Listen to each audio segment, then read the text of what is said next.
ඔන්න ඉතින් අද අපි අරගෙන ආවේ රසම රස සීෆුඩ් රයිස් එකක්. මේක රෙස්ටොරන්ට් ස්ටයිල් එකටම හදපු සීෆුඩ් රයිස් එකක්.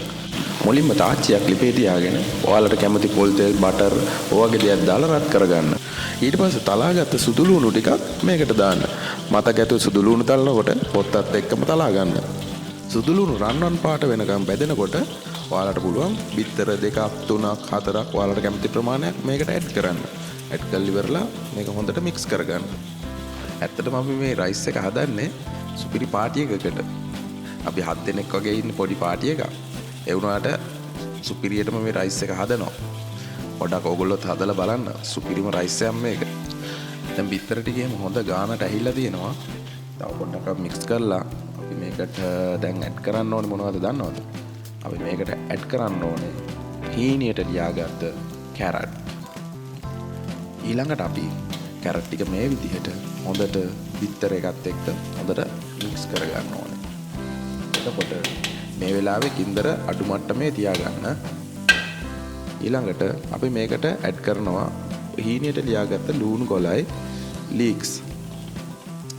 එකතු කරලා ඒ ටිකත් හොඳට මේ විදිහට මික්ස් කරගන්න ඕනේ.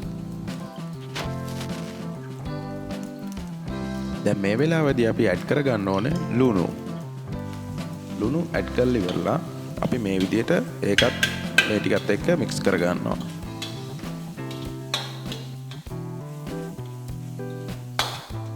දැන් අපි මෙහෙම මේ ටික මික්ස් කරගෙන ඊළඟට අපි යන්නේ අපි උයාගත්ත බත් එක මේකට ඇඩ් කරන්න. ඕගොල්ලෝ බත් එක හදාගන්න හාල් ගන්නකොට කීරි සම්බහරි බාස්මති හරි ඕනම දෙයක් ඔයාලට ගන්න පුළුවන්. හැබැයි මම නම් මෙතන අරගෙන තියෙන්නේ කීරි සම්බා එකක්. ඕගොල්ලෝ බත් එක උයා ගන්නකොට අනිවාර්යයෙන්ම හාල් එකට බටර් ටිකක් හරි මාජරින් හරි අඩුම තරමේ පොල් තෙල් ටිකක් හරි එකතු කරලා ඉවරලා උයා ගන්න. මොකද එතකොට බත් ඇට ටික එකට ඇලෙන ගතිය අඩු වෙනවා. දැන් අපි දාගත්ත බත් ටික මේ විදියට මික්ස් කරගන්නවා. ඊට පස්සේ අපි මේ අපේ ලිපේ ගින්දර ටිකක් වැඩි කරගන්න ඕනේ. දැන් අපිට මේ බත් ඇට ටික හොඳට ෆ්‍රයි වෙන්න ඕනේ. ඒක නිසා ගින්දර ටික මේ වැඩි කරන්නේ අපි ගින්දර වැඩි කරලා හොඳට තව බත් ටිකක් එහෙම දාලා අපි මේක හොඳට මික්ස් කරගන්නවා. දැන් අපි මේ මික්ස් කරගත්තට පස්සේ බත් එක තියෙන විදිය තමයි මේ අපිට ඇඩ් කරන්න පුළුවන් දැන් සෝයා සෝස් ටිකක් සීනි ටිකක්